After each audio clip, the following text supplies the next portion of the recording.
지난 주일부터 성령의 9가지 열매를 다시 담고 있습니다.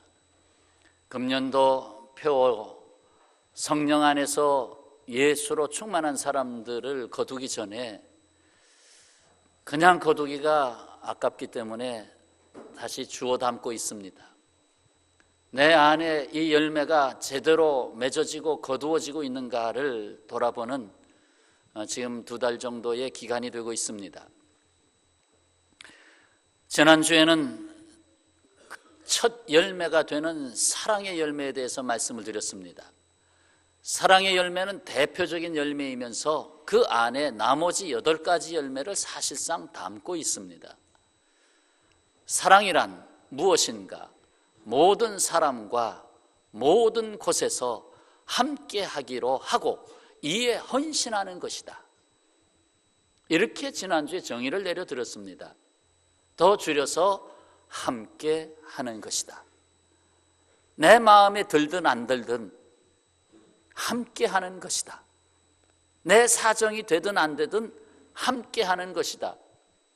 예수님이 우리에게 선언하셨죠. 내가 세상 끝날까지 너희와 항상 함께 있으리라. 바로 그것이 사랑의 선언입니다. 자, 오늘은 그 2번째로 희락의 열매에 대하여 말씀을 듣겠습니다. 흔히 우리가 쓰는 외래어 중에 행복을 뜻하는 말이 있죠. 바로 해피.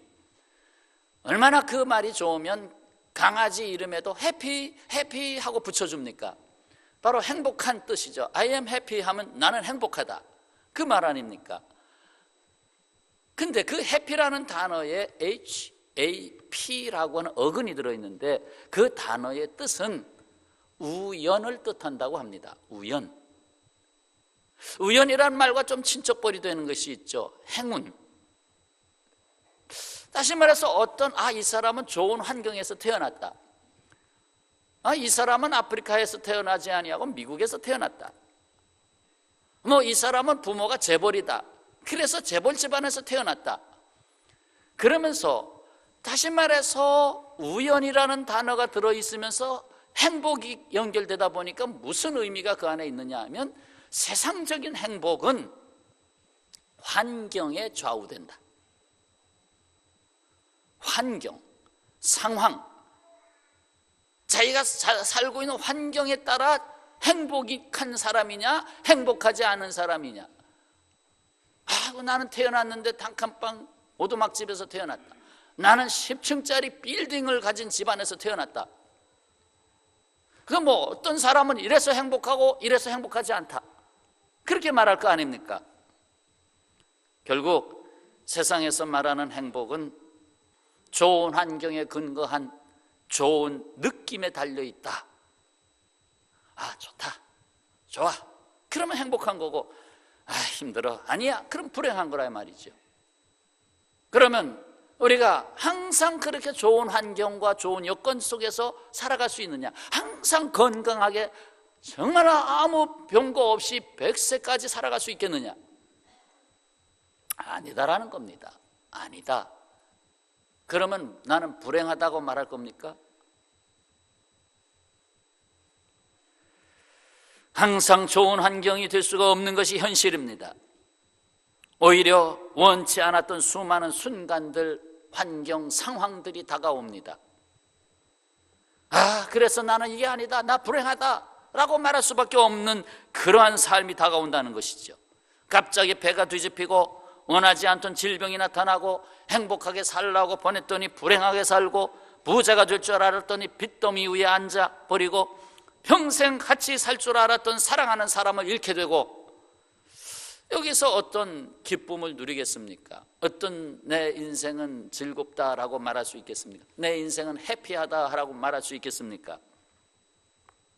일반인들이 말하는 행복은 이러한 환경이나 상황에 의존하고 있기 때문에 실상 인생은 고다라고 말할 수밖에 없는 상황에 빠져 있게 됩니다. 그러나 하나님은 인생을 창조하셨을 때에 에덴 동산에 지으셨습니다. 에덴이란 말은 기쁨, 희락이란 뜻입니다. 하나님의 본성입니다.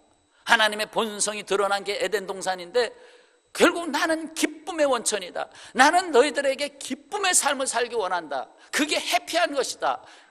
그게 희락의 삶이다. 그 희락이 영원히 계속되는 걸 영락이라고 그러잖아요. 영락.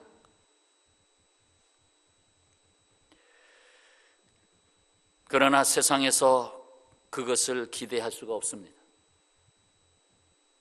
그래서 성령의 열매로서의 희락을 오늘 우리에게 들어라 하고 말씀하고 있는 것입니다. 성령의 열매로서의 희락.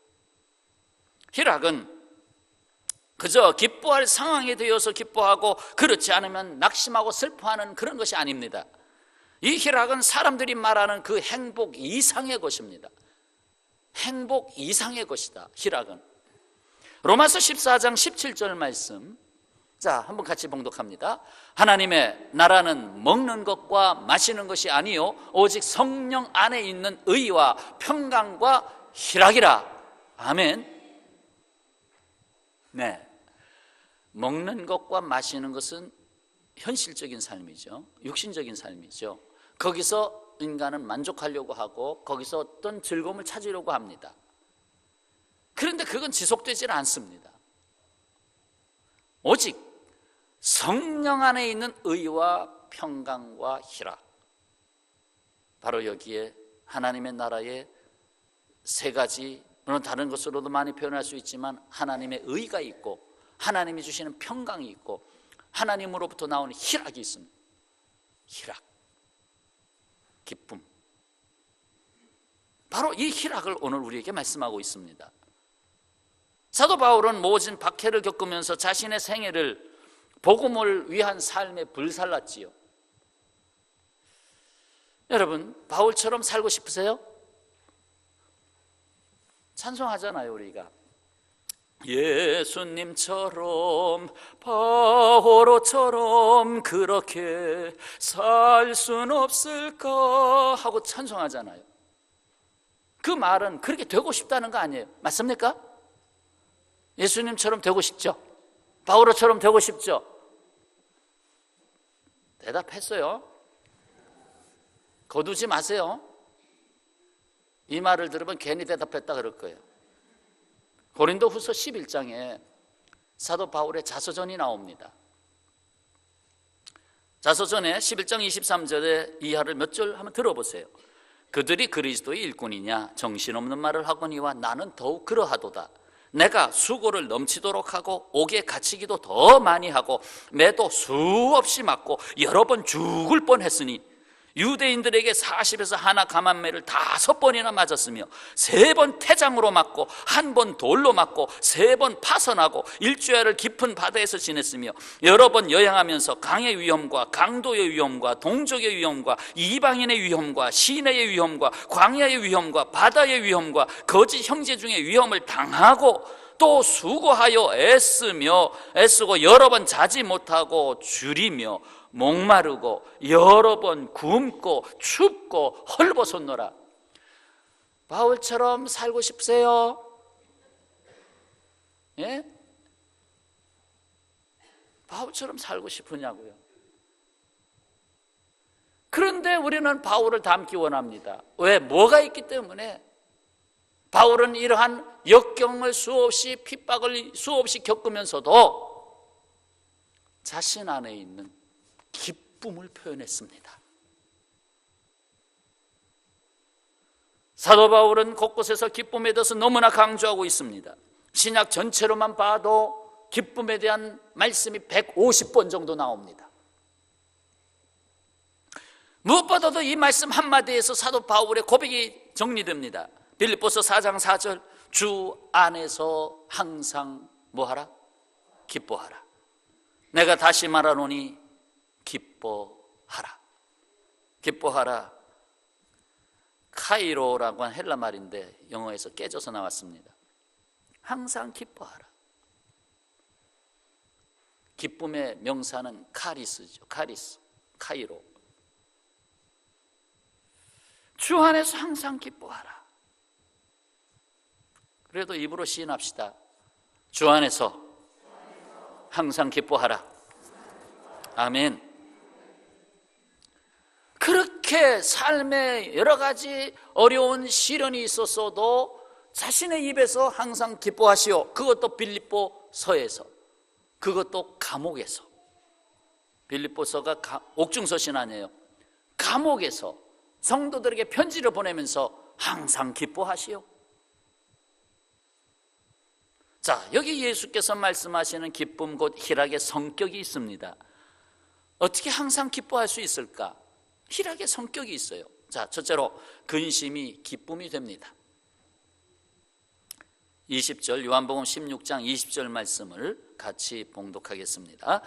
내가 진실로 진실로 너희에게 이르노니 너희는 곡하고 애통하겠으나 세상은 기뻐하리라. 너희는 근심하겠으나 너희 근심이 도리어 기쁨이 되리라. 아멘. 근심이 도리어 기쁨이 되리라. 그것을 비유했습니다. 예를 들어서 설명하셨어요. 어떻게? 해산하는 여인. 이제 오늘 밤이면 해산을 해야 되는데 너무 근심이 왔어. 아, 순산할 수 있을까? 아이는 건강할까? 요즘이야 뭐 이렇게 초음파로 검사를 하지만 그때 시절에 뭐 그거 들여다볼 수 있어요?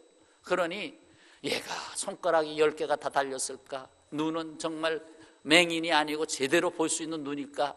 뭐 걱정이 태산 같죠. 거기다가 배에 고통까지 막 오고 근심하고 있으나 해산한 다음에 와 하고 우는 소리 들리고 10손가락 10발가락을 다 바라보고는 그 고통을 다 잊어버리고 기뻐한다는 것입니다. 근심이 없이 더 큰 기쁨을 준비할 수가 없습니다. 오히려 근심이 없는 기쁨은 세상에서 유혹하는 기쁨입니다. 그건 결국 사망으로 가지, 멸망으로 갑니다. 오래전에 있었던 일입니다. 인도의 어느 마을의 크리스찬들이 인도의 선교사로 있던 스티븐 니일에게 와서는 이렇게 말합니다. 우리들의 우물은 이미 말라버렸습니다. 앞으로도 넉 달이 지나야 비가 옵니다. 어떻게 할까요? 물이 다 떨어졌습니다. 마을에 물을 구할 수가 없습니다. 어떻게 할까요? 넉 달이 지나도록 물이 없다면 어떻게 할까요? 이에 선교사는 말합니다. 보다 깊은 곳에는 물이 있다고 생각합니다. 보다 깊은 곳에는 물이 있다고 생각합니다. 그러니 지금 우물에서 더 깊이 파 내려가십시오. 이에 그들은 선교사의 말을 순종해서 엿새 동안 계속 파내려갔습니다. 그런데 물이 나오질 않아요. 얼마나 낙심했습니까? 틀렸나 보다. 그런데 그 다음날 7째 날이었습니다. 너무나 환한 기쁨에 찬 얼굴로 선교사 앞에 섰습니다. 선교사님, 우물에는 2길쯤 되는 물이 고였습니다 하고 보고를 하는 거예요. 그들은 단단한 바위까지 뚫었습니다. 그래서 12m나 더 내려갔습니다.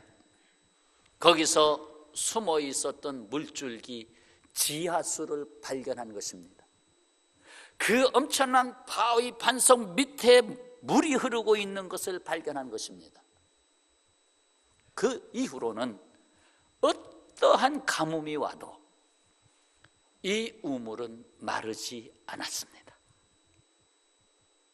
그동안 자신들이 의지했던 우물은 말랐다 고였다 말랐다 고였다 했는데 기뻤다 근심이 됐다 왔다 갔다 했는데 새롭게 판 이 우물은 계속 물이 흐르는 것입니다.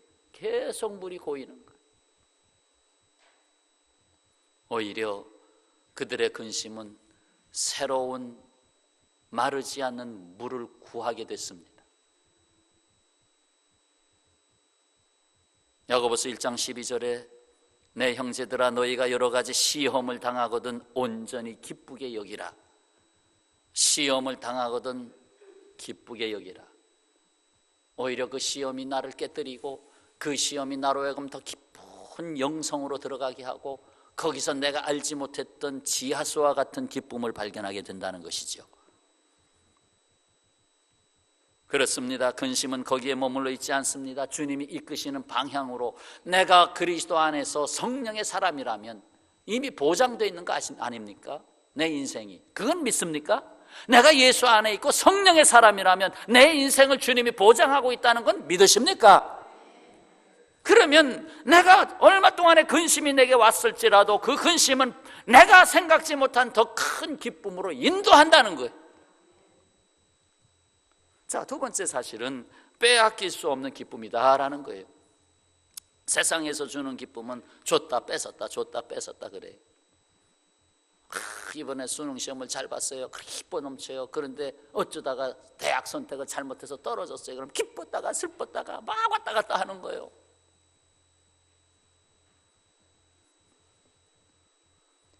오늘 22절 말씀에 지금은 너희가 근심하나 내가 다시 너희를 보리니 너희 마음이 기쁠 것이요 너희의 기쁨을 빼앗을 자가 없으리라. 너희의 기쁨을 빼앗아갈 자가 없다는 거예요. 세상의 그 어떤 환경이나 상황에서도 빼앗길 수 없는 근원적인 기쁨은 바로 주님의 기쁨입니다. 이것은 세상 왕국에서 하나님 나라로 그 본적을 옮긴 자들에게 허락하신 영원한 기쁨입니다. 곧 구원받은 자에게 주신 기쁨입니다. 제가 종종 그런 말을 하죠. 저도 참 모태신앙에서 난 사람이지만은 그래도 제가 본격적으로 예수 그리스도를 나의 구주로 영접하고 내가 구원받았다는 확신을 새롭게 가졌을 때에 그때의 그 기쁨은 굉장히 새로웠습니다. 구원받은 자의 기쁨. 온 천하 세계를 보는 눈이 달라졌고 선택하는 모든 선택의 가치관이 달라지고 내가 왜 사느냐는 그 삶의 목적이 분명히 서게 되고 그러니까 나의 삶에 기쁨이 막 넘쳐나는 거예요. 기쁨이 넘쳐나. 구원받은 기쁨이에요. 구원받은 기쁨이 여러분 안에 있음을 믿으시길 바랍니다. 예, 구원받은 기쁨. 그것을 베드로전서 1장 8절에서 잘 설명해 주고 있습니다. 같이 봉독합시다. 예수를 너희가 보지 못하였으나 사랑하는도다. 이제도 보지 못하나 믿고 말할 수 없는 영광스러운 즐거움으로 기뻐하니 믿음의 결국 곧 영혼의 구원을 받음이라. 아멘. 영혼의 구원을 받음이라. 그 1층에 탁구대에 있는데 들어오다 보면 벽에 써 있죠. 하나님의 소원, 영혼 구원. 영혼이 구원을 받음이라. 거기서 진정한 기쁨이 있다는 거예요. 구원을 받을 확신이 있을 때. 배고프고 배부르고 그걸로 좋고 나쁘고 그런 감정으로 계산되는 게 아닙니다. 근본적인 기쁨이에요. 지하수, 발견하지 못했던 지하수를 발견한 그 기쁨입니다. 그래서 우리가 받은 구원을 빼앗을 자가 없는 것처럼 어떠한 환경도 어떠한 사람도 우리가 받은 이 기쁨을 빼앗아갈 수가 없는 것입니다. 이 기쁨이 여러분에게 있습니다. 아멘으로 한번 화답해 보세요. 여러분 안에 이 기쁨이 있는 줄로 압니다. 네. 그 다음에 세 번째, 주님께 대한 신뢰가 기쁨이 됩니다. 주님께 대한 신뢰, 하나님께 대한 신뢰, 하나님께 대한 온전한 의뢰, 나의 인생을 하나님께 맡깁니다. 거기에 기쁨이 있는 거예요. 아이고 어떡하나, 내 인생이 어떻게 되나, 이러면 근심이 오죠. 그러나 아버지여, 이래도 저래도 내가 이것저것 다 계산할 수가 없습니다. 하나님 다 주님 앞에 맡겼습니다. 그때의 기쁨이 확인된다는 거예요. 바로 그것이 23절 24절 말씀이에요. 그날은 예수께서 부활하시고 승천하시고 성령께서 강림하심으로 성취된 그날입니다. 그날에는 너희가 아무것도 내게 묻지 아니하리라. 내가 진실로 진실로 너희에게 이르노니 너희가 무엇이든지 아버지께 구하는 것을 내 이름으로 주시리라. 무엇이든지 아버지께, 무엇이든지 아버지께 라는 것은 아버지에 대한 신뢰성입니다. 무엇이든지 아버지께, 크고 작은 일 다 아버지께. 그 다음 절에 지금까지는 너희가 내 이름으로 아무것도 구하지 않았으나 구하라 그리하면 받으리니 너희 기쁨이 충만하리라.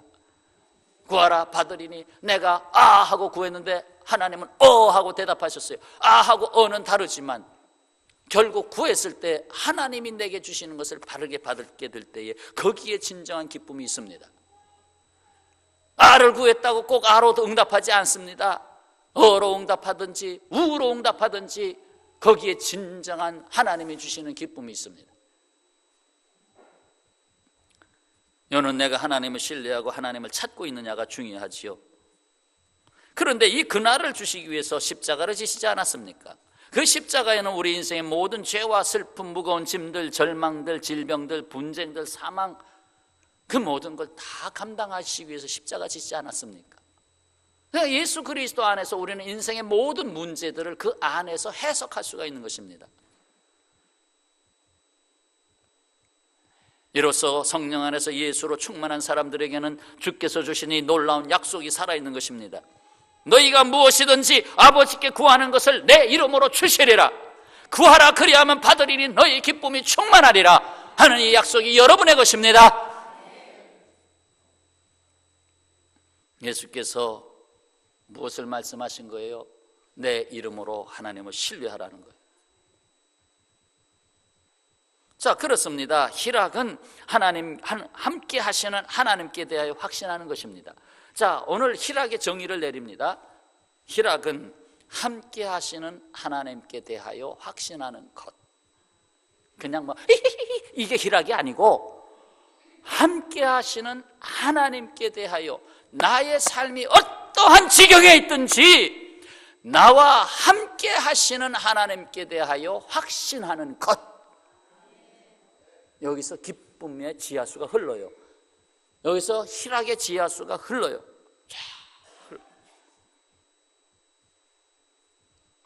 그것이 그 희락이 살든지 죽든지까지도 할 수 있는 거예요. 거기서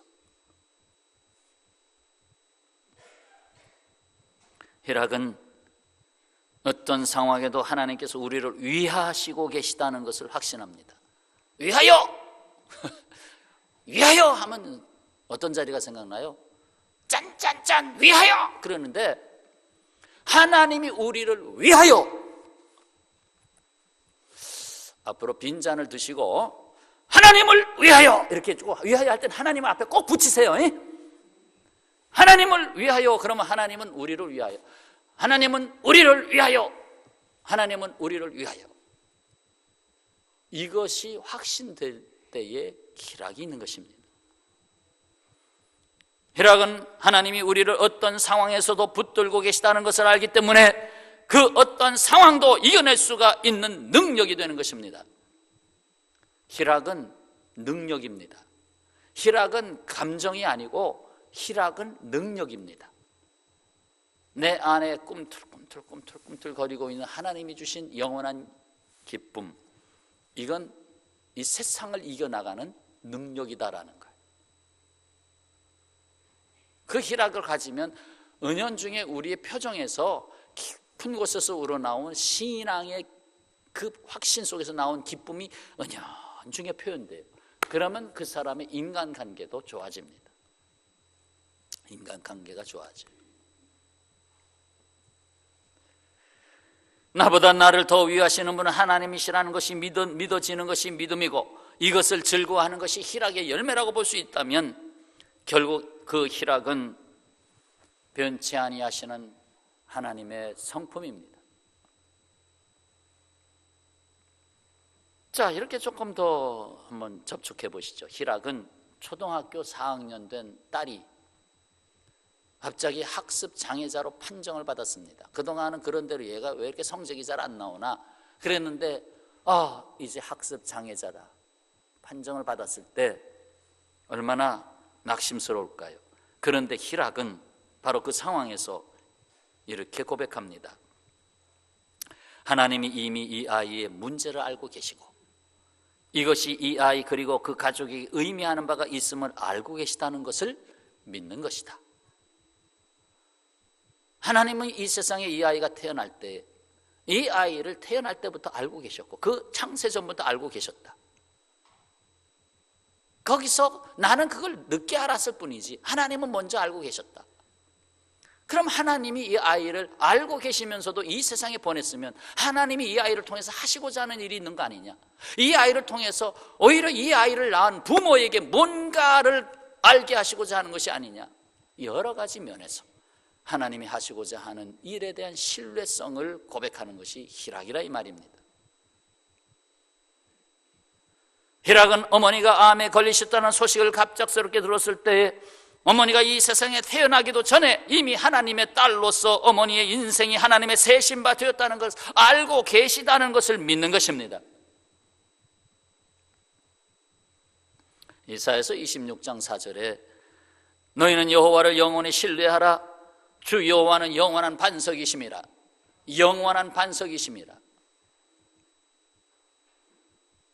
내 인생을 영원한 반석 위에 두신 분은 여호와 하나님이십니다. 내 생각으로는 안 되는 것 같고 꼬부라진 것 같지만 주님을 의뢰하고 신뢰하고 주님께 모든 내 인생을 맡기는 신앙이 있을 때는 여기서 이 문제가 주님의 뜻 가운데 해결되고 이 세상에서 다 보지 못한 것 천국 가서 볼 때에 천국 가서 너의 인생 오늘은 홍길동의 이야기를 들으면서 즐거워하겠습니다. 천국 가면 영화를 매일같이 볼 것 같아. 영화를 매일같이 보여주실 것 같아요. 천국 가면 여러 가지 즐거움이 있겠지만 네가 낳아서 시집 보낸 딸의 영화가 오늘은 상영된다. 그래요.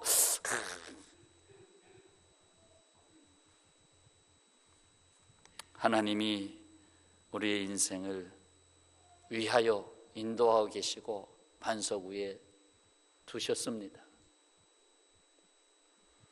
사실 우리가 자녀들의 그 모든 상황을 따라다니면서 보호한다는 건 불가능한 일입니다.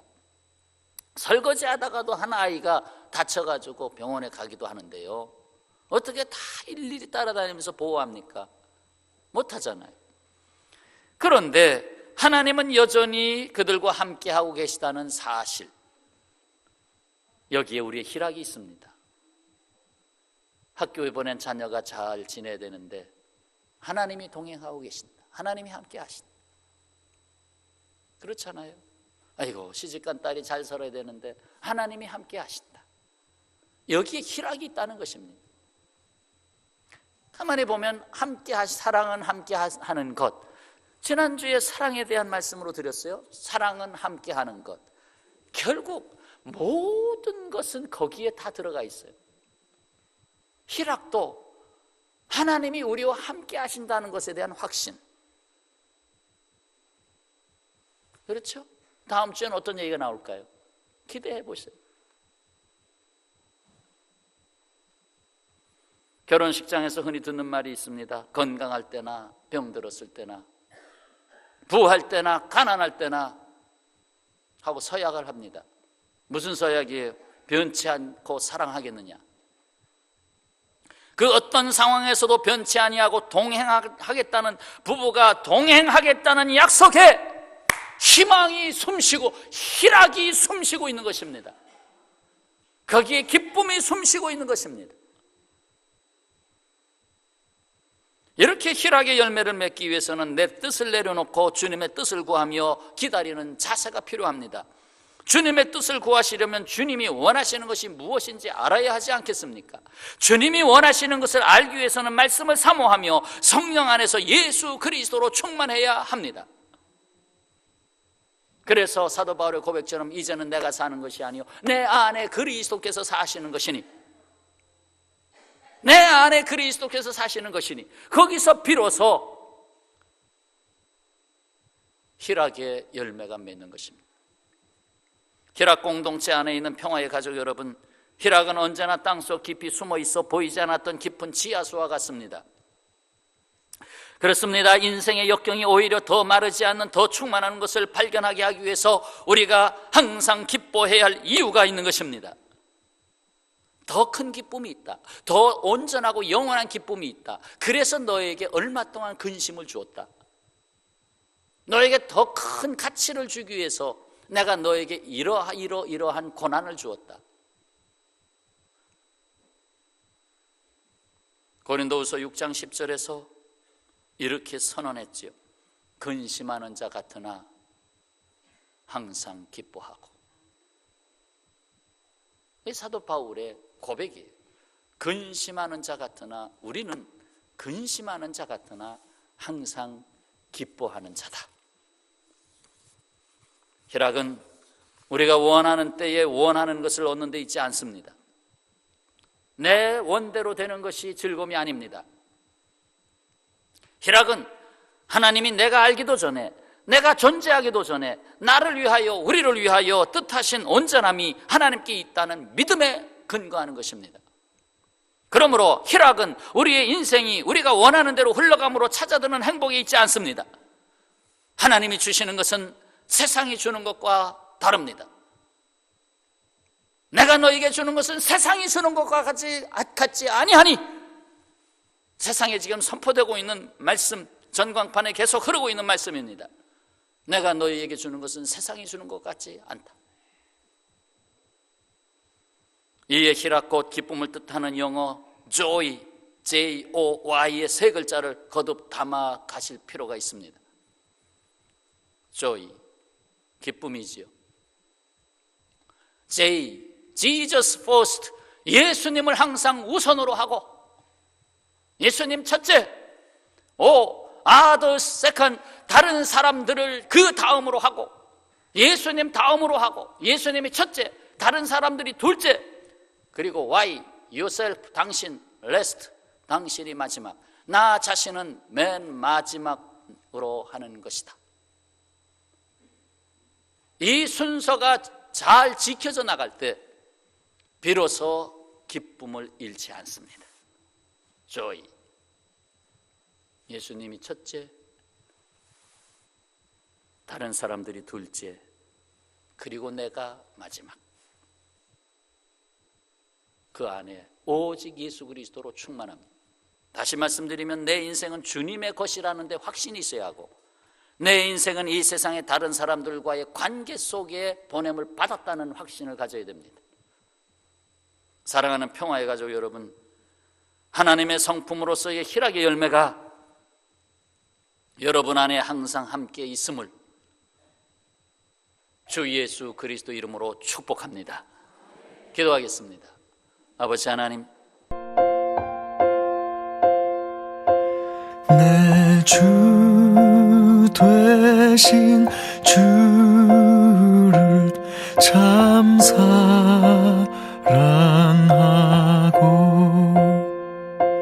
곧 그에게 죄를 다 고하리라. 그는 은혜를 주신 내 예수 시니 이전보다 더욱 사랑